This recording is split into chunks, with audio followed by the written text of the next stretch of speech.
한국은 케이팝과 매운 음식밖에 없을 거라고 생각했어요. 그저 위험하고 낯선 곳이라고만 여겼죠. 그런데 그곳에서 저는 인생을 바꿔놓을 경험을 하게 됐습니다. 이건 단순한 여행 이야기가 아닙니다. 여기 한국의 국제 교환 프로그램의 일환으로 오게 된 13세 미국의 한 소녀가 있습니다. 한국에 머무는 동안 세계를 바라보는 눈이 바뀌고 낯선 곳에서 진짜 자신을 찾게 되는 이야기입니다.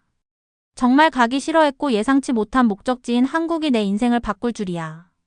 지금부터 그녀에게 무슨 일이 있었는지 그 놀라운 여정을 함께 떠나보겠습니다. 오늘의 사연 시작하겠습니다. 중학교 복도에 있는 공지판을 쳐다보며 제 눈을 믿을 수 없었어요. 한국. 농담이야. 저는 옆에 있던 제 친한 친구 올리비아에게 말했어요. 올리비아는 놀라서 입을 벌리고 있었죠. 맞아, 그렇지. 올리비아는 한숨을 쉬며 긴 갈색 머리를 끼 뒤로 넘겼어요. 난 파리나 로마를 바랐는데 뭔가 신나는 곳 말이야.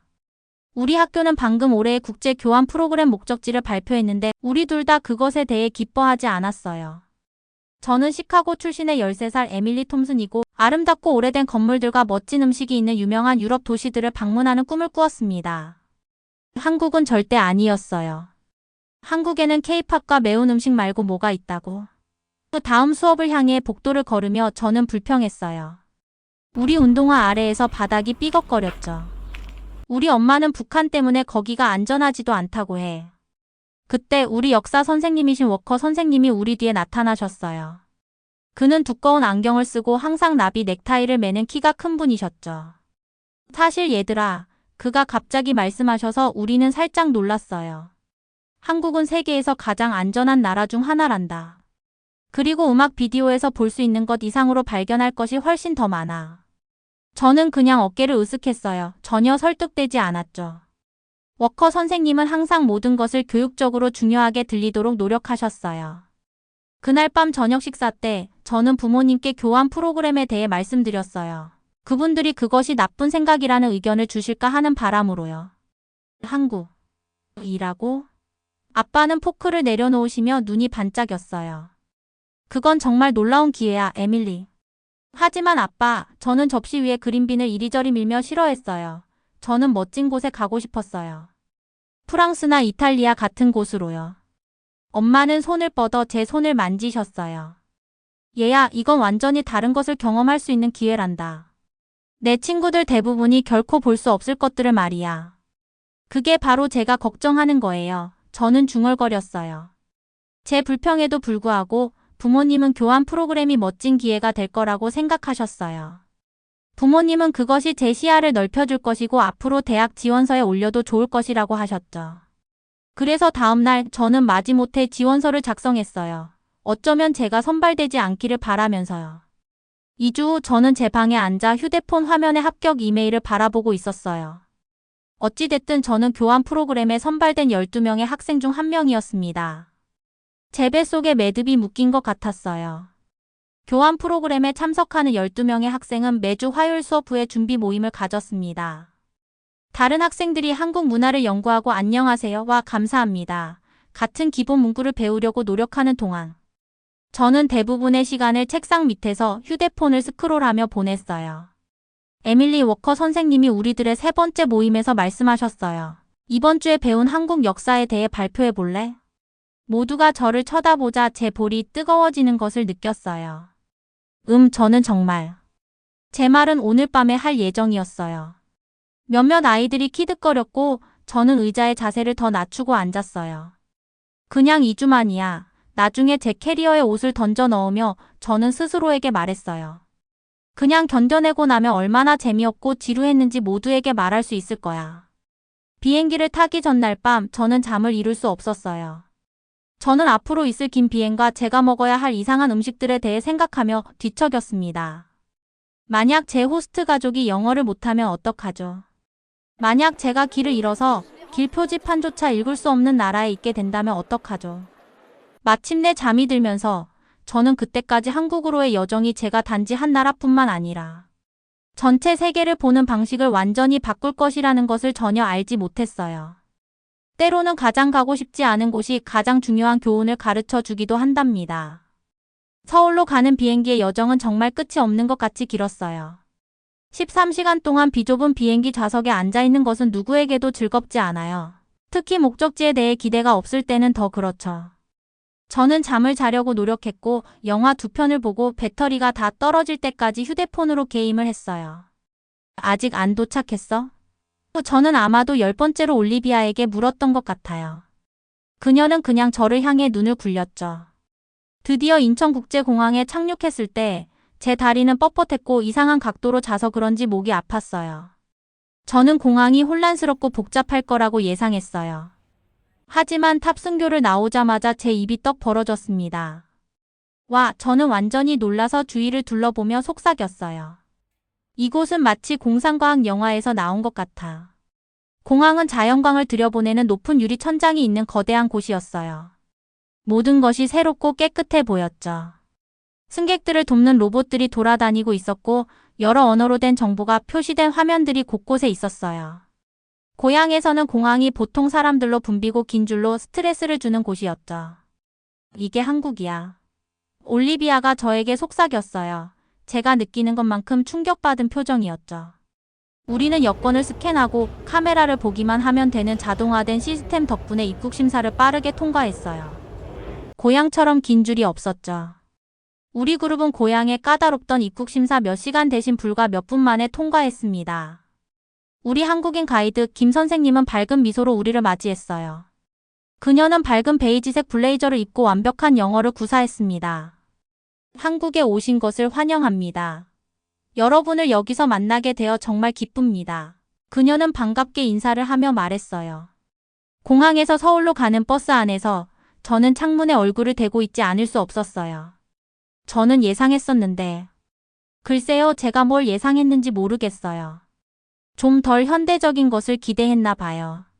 하지만 도시의 스카이라인은 저를 놀라게 했어요. 조각품처럼 비틀린 독특한 디자인의 세련된 고층 건물들이 있었고 아름다운 다리들이 넓은 강을 가로질러 있었으며 건물들 사이에 자리 잡은 녹색 공원들도 볼 수 있었어요.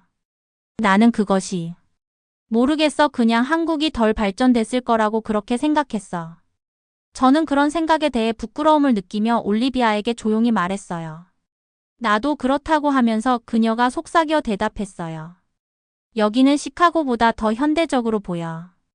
우리의 첫 번째 정류장은 호스트 학교였어요. 그곳에서 한국 학생들 그룹이 교정해서 우리를 기다리고 있었죠. 그들은 영어와 한국어로 미국 친구들을 환영합니다. 라고 쓰인 큰 현수막을 들고 있었어요. 우리가 버스에서 내리자마자 그들은 박수를 치기 시작했습니다. 학교는 고향의 학교보다 더 새롭고 깨끗해 보였어요. 그들은 우리를 큰 방으로 데려갔고 거기서 몇몇 학생들이 우리를 위해 전통 한국 음악과 춤을 선보였어요. 무용수들은 움직일 때마다 주변으로 흐르는 아름답고 화려한 드레스를 입고 있었어요. 음악은 처음에는 제 귀에 이상하게 들렸어요. 전에 들어본 적 없는 다른 음악이었죠. 하지만 저는 자신도 모르게 리듬에 맞춰 발을 두드리고 있었어요. 그 후 우리는 호스트 가족들을 만났어요. 저는 진아라는 소녀와 짝이 되었는데 그녀는 둥근 얼굴에 웃을 때 눈 가장자리가 구겨지는 미소를 가지고 있었어요. 그녀는 제 또래로 보였고 검은 머리를 단정한 포니테일로 묶고 있었죠. 안녕 에밀리. 그녀는 조심스럽게 제 이름을 발음했어요. 만나서 정말 반가워. 그녀의 영어는 거의 완벽했고 약간의 억양만 있어서 세련되게 들렸어요. 안녕. 저는 갑자기 수줍음을 느끼며 말했어요. 만나서 반가워. 나는 너 같은 사람과 대화하기 위해 몇 년 동안 영어를 연습해왔어. 그녀는 너무 신나서 말해서 저도 그녀에게 미소를 지을 수밖에 없었어요. 너가 우리 가족과 지내는 것을 즐겼으면 좋겠어. 진아의 부모님은 저를 만났을 때 약간 고개를 숙였어요. 그녀의 엄마는 진아와 같은 친근한 미소를 지녔고 아빠는 제 무거운 캐리어를 마치 아무것도 아닌 것처럼 들고 있었죠. 그날 저녁 진아의 집에서 저는 첫 진짜 한국 식사를 경험했어요. 그들의 아파트는 경비원과 자동문이 있는 현대적인 건물의 15층에 있었어요. 안에 있는 모든 것이 새롭고 정돈되어 보였어요. 그들은 방에 들어가면 자동으로 켜지는 멋진 조명들을 가지고 있었죠. 진아의 어머니는 제가 셀 수도 없이 많은 접시가 테이블 위에 있는 것 같은 잔치를 준비해 놓으셨어요. 이것은 비빔밥이야. 진아는 화려한 야채, 고기 그리고 계란이 올려진 밥이 담긴 그릇을 가리키며 설명했어요. 그리고 이것은 불고기, 특별한 소스가 있는 쇠고기야. 이 작은 접시들은 반찬이라고 불러. 저는 모든 것을 시도하는 것이 긴장됐지만 첫 입을 먹었을 때 맛이 제 입 안에서 터졌어요. 이거 정말 놀라워. 저는 음식을 먹는 사이에 말했어요. 제가 얼마나 음식을 좋아하는지에 놀라면서요. 집에서 먹어본 한국 음식보다 훨씬 더 맛있어.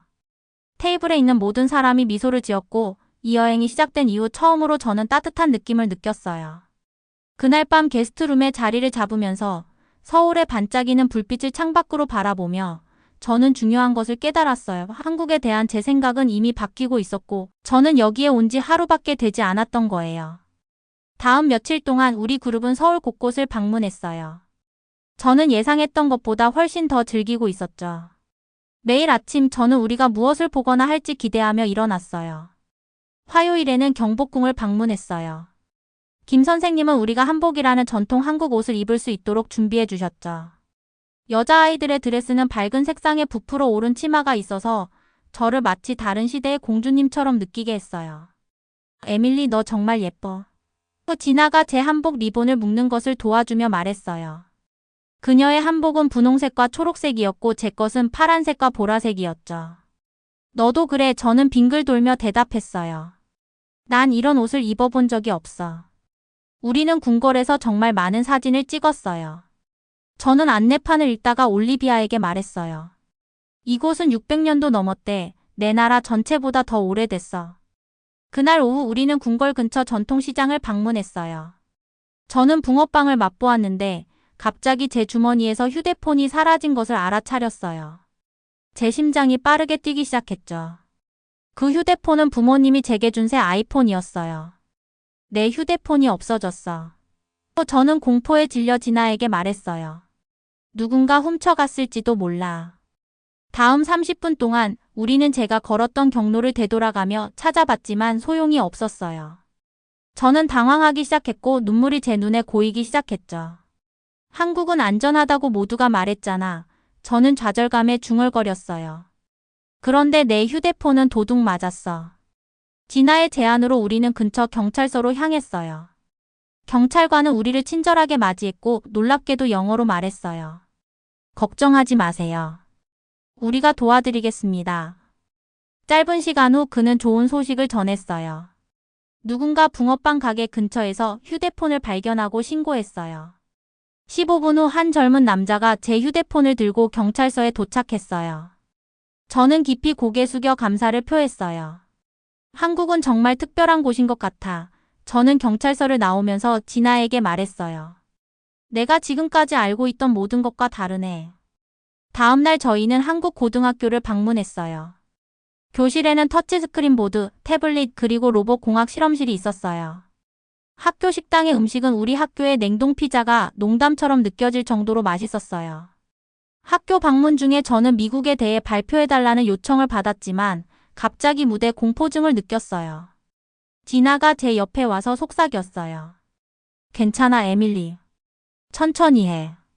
저는 깊게 숨을 들이마시고 다시 시작했어요. 제가 마치자 한국 학생들은 따뜻하게 박수쳤어요. 어느 오후 우리는 동대문 디자인 플라자를 탐험했어요. 바깥에서 보면 거대한 은색 우주선 같았어요. 저는 그림 그리기와 디자인을 좋아해서 완전히 매료되었어요.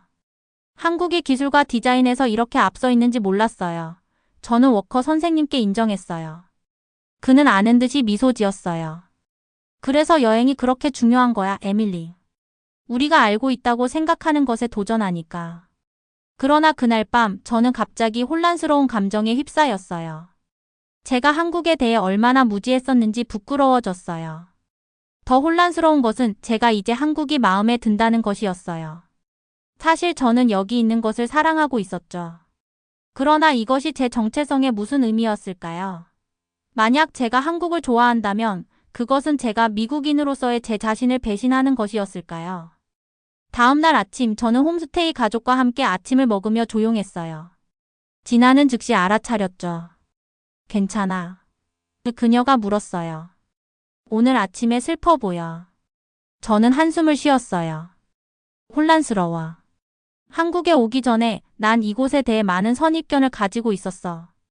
하지만 이제 모든 것이 다르게 느껴져. 진아의 어머니가 미소 지으셨어요. 다른 문화를 배우는 것은 당신 자신의 문화를 덜 사랑한다는 의미가 아니에요. 그것은 당신의 마음이 더 넓어졌다는 뜻이죠. 그녀의 말은 제게 깊은 울림을 주었어요. 어쩌면 저는 미국인이 되는 것을 자랑스러워하면서도 다른 문화를 존중하고 배울 수 있을지도 몰라요. 그날 저녁 우리는 야시장을 방문했어요. 저는 떡볶이, 호떡 그리고 다른 한국 간식들을 시도했어요. 각각의 새로운 맛은 제 미각의 새로운 모험이었죠. 저는 이상한 점을 발견했어요. 어린 아이들이 혼자서 지하철을 타고 있었고 사람들은 카페 테이블에 전화기와 가방을 두고 갔죠. 사람들이 물건 도난당할까봐 걱정하지 않아. 또 저는 진아에게 물었어요. 진아는 혼란스러운 표정을 지었어요. 별로 안 그래. 여기서는 그런 일이 거의 일어나지 않아. 기억나. 내 휴대폰도 바로 돌려받았잖아. 저는 제 부모님이 절대 저를 어두워진 후에 혼자 걷게 하지 않고 항상 공공장소에서 소지품을 지키라고 경고하는 집 근처 동네에 대해 생각했어요. 그날 밤 워커 선생님이 우리에게 작성하라고 했던 여행 일기를 쓰면서 저는 한국에 대한 제 생각 중 얼마나 많은 것이 틀렸는지 깨달았어요. 저는 이곳이 구식이거나 위험할 거라고 생각했지만 오히려 여러 면에서 집보다 더 현대적이고 안전하게 느껴졌어요. 제가 많은 것들에 대해 잘못 알고 있었던 것 같아요. 저는 일기장에 썼어요. 그리고 사실 제가 틀렸다는 게 기뻐요. 여행이 시작될 때 저는 한국에 오는 것을 원하지 않았어요. 지금 저는 떠나고 싶지 않았죠. 이것은 제가 가장 기대하지 않았던 순간의 배움과 성장이 찾아올 수 있다는 것을 보여주는 증거였어요. 제 여행의 남은 날들을 위해 저는 마음을 열고 모든 새로운 경험을 받아들이기로 결심했어요. 진아와 저는 이제 친한 친구가 되었고 서로의 문화에 대해 많은 것을 배우고 있었어요. 그녀는 저에게 한국어 몇 마디를 가르쳐 주었고 저는 그녀에게 미국 전통에 대해 이야기해 주었어요. 우리 사진을 함께 찍자 진아가 제안했어요. 우리가 밤에 남산타워를 방문했을 때. 그래야 내가 한국을 떠나도 우리의 추억을 기억할 수 있을 거야. 우리는 서울의 밤 풍경을 배경으로 웃으며 사진을 찍었어요. 저는 이 순간들이 오래도록 제 마음에 남을 것임을 알았어요. 고마워, 진아, 저는 말했어요. 네가 한국을 저에게 특별한 곳으로 만들어줬어. 그녀는 미소를 지었어요. 한 번 와본 한국은 절대 잊을 수 없을 거야. 저는 알았어요. 마이너스 그녀는 옳았어요. 이 여행은 제 인생을 바꾸고 있었고 이제 막 시작되었을 뿐이었어요. 한국에서의 마지막 주말에 진아의 가족은 저에게 특별한 여행으로 깜짝 놀라게 했어요. 우리는 북한산 국립공원에 등산하러 갈 거야.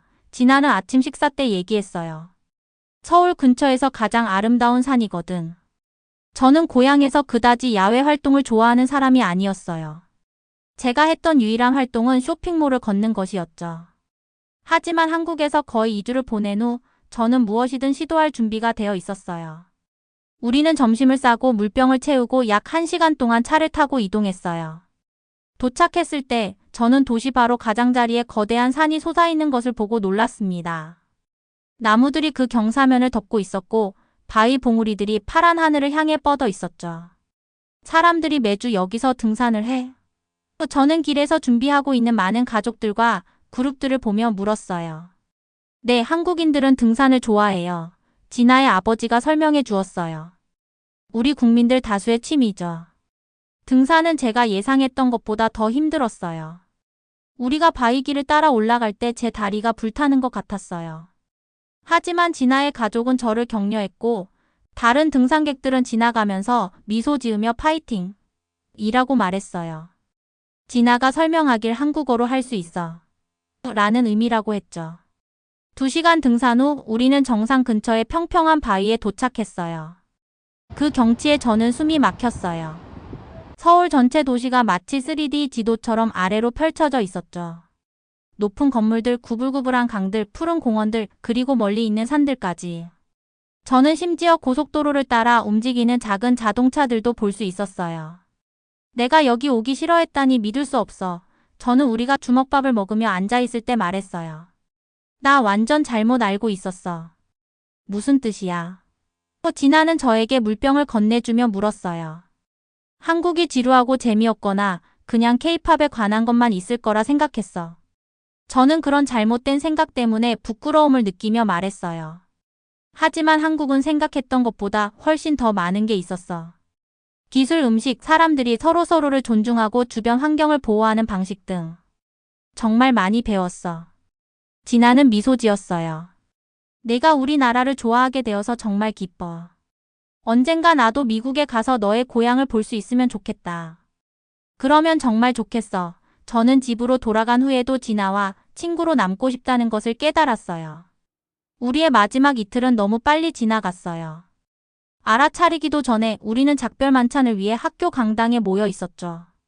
각 미국 학생들은 자신의 경험에 대해 짧은 연설을 해달라는 요청을 받았어요. 제 차례가 되자 저는 심장이 두근거리는 것을 느끼며 마이크로 걸어갔어요. 2주 전이라면 그저 빨리 끝내기 위해 뭔가를 대강 말하고 내려왔을 거예요. 하지만 이제 저는 말하고 싶은 것이 너무 많았어요. 2주 전 저는 많은 잘못된 생각을 가지고 한국에 왔어요. 저는 우리 한국 호스트들의 얼굴을 보며 말하기 시작했어요. 미국에서 한국에 대해 가졌던 고정관념과 편견. 그리고 작은 정보들만 가지고 한국에 대해 그럴 것이다 라고 예상했던 것이 큰 실수라는 걸 깨달았어요. 하지만 한국이라는 이 나라는 제가 사물을 보는 방식을 완전히 바꿔놓았어요. 저는 제가 본 놀라운 기술, 제가 맛본 맛있는 음식, 그리고 우리가 가는 곳마다 그동안 경험하지 못했던 안전에 대해 이야기했어요. 저는 전통과 혁신이 나란히 존재하고 교육이 가치 있게 여겨지며 집보다 더 안전하다고 느꼈던 곳을 많이 보았습니다. 저는 Tudo 앞줄에 julgado por 앉아있는 uma 진아와 comissão 그녀의 formada. 가족을 Tudo julgado por 바라봤어요. uma comissão. 가장 중요한 것은 한국의 진정한 환대가 무엇인지 보여준 친구들을 사귀었다는 거예요. 저는 집에 돌아가서 모두에게 여러분의 놀라운 나라에 대한 진실을 말하겠습니다. 제가 말을 마치자 모두가 박수를 쳤어요. 진아의 엄마는 눈에서 눈물을 닦아내셨고 워커 선생님은 방 뒤에서 엄지손가락을 치켜들었어요. 그날 밤 늦게 진아는 저에게 작은 선물을 주었어요. 아름다운 태극기 핀이었죠. 우리를 잊지 않았으면 좋겠어 그녀가 말했어요. 절대 잊을 수 없을 거야. 저는 그녀를 꽉 안으며 약속했어요. 이틀 후 인천공항에서 우리 비행기가 이륙할 때 저는 얼굴을 창문에 대고 서울이 구름 아래로 사라지는 것을 지켜봤어요. 저는 불과 2주 전 시카고에서 비행기를 탔던 소녀와 제가 얼마나 다르게 느껴지는지 생각했어요. 가고 싶지 않던 나라가 결국 나를 가장 크게 바꿔놓았습니다. 세상을 바라보는 눈, 타인을 이해하는 마음, 그리고 내 자신에 대한 새로운 발견.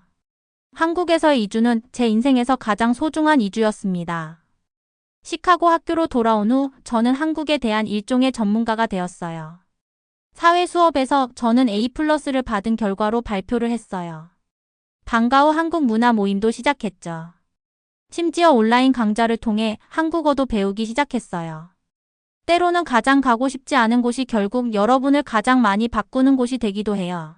저는 발표 중에 반 친구들에게 말했어요. 한국은 직접 경험하기 전에 다른 국가를 판단하지 말라고 가르쳐 주었어요. 한국이 저를 놀라게 했던 것처럼 여러분을 놀라게 할 수 있는 그 무엇이 분명 있거든요. 그리고 가장 좋은 점은 진아와 저는 매주 화상 채팅을 해요. 그녀의 가족은 다음 여름에 시카고를 방문할 계획이고 제 부모님은 이미 제가 다음 해에 한국으로 다시 갈 수 있다고 약속하셨어요. 때로는 가장 예상치 못한 여행이 결국 가장 중요한 여행이 되기도 한답니다. 이 영상은 단순한 여행 브이로그가 아닙니다. 이것은 편견을 넘어서는 용기에 대한 이야기이고 다른 문화를 만났을 때 우리가 얼마나 성장할 수 있는지를 보여주는 살아있는 증거예요. 이 이야기를 통해 누군가는 자신의 시야를 바꿀지도 몰라요. 그 시작을 만드는 게 바로 오늘의 사연 이야기입니다. 새롭게 바뀐 채널명 사연톡톡 오늘의 감동사연 어떠셨나요? 재미있고 감동적인 내용으로 꾸며보려고 했지만 여러분들에게는 어떠했는지 궁금하네요. 우리가 우리의 장점과 독창성과 우월성을 모르고 선장국이면 모든 게 우리보다 낫겠지라는 은연중에 파고 들어있는 잘못된 생각들이 그동안 우리를 얼마나 위축되게 했는지 저희 사연톡톡의 감동사연을 통해서 그것을 조금이라도 해소하고 우리도 찾아보면 장점이 많은 나라인 것에 자부심을 가지세요. 우리의 미래를 자랑스럽게 펼쳐나가는데 저희가 조그만 힘이라도 되었으면 좋겠습니다. 그렇게 되기를 진심으로 바라고 저희를 응원하신다면 구독, 좋아요, 그리고 알림 설정으로 힘 보태주시면 감사하겠습니다. 더 좋은 글로 어렵고 힘든 세상에서 고달픈 삶을 살아가시는 여러분들에게 조금이나마 위안이 될 수 있도록 저희 사연 톡톡은 최선을 다할 것입니다. 서로 다른 문화가 만나 새로운 미래를 열어가는 과정을 통해 서로의 다름을 이해하고 존중하며 그 속에서 만들어지는 따스한 인간미와 예술적 가치를 공유하는 이 여정은 앞으로도 저희 사연 톡톡과 함께 계속될 것입니다. 우리나라가 다른 나라에 비해 내세워서 자랑할 만한 게 있으시면 댓글을 통해 언제든지 올려주시면 영상 제작에 큰 힘이 될 거예요. 시청해주셔서 진심으로 감사드립니다.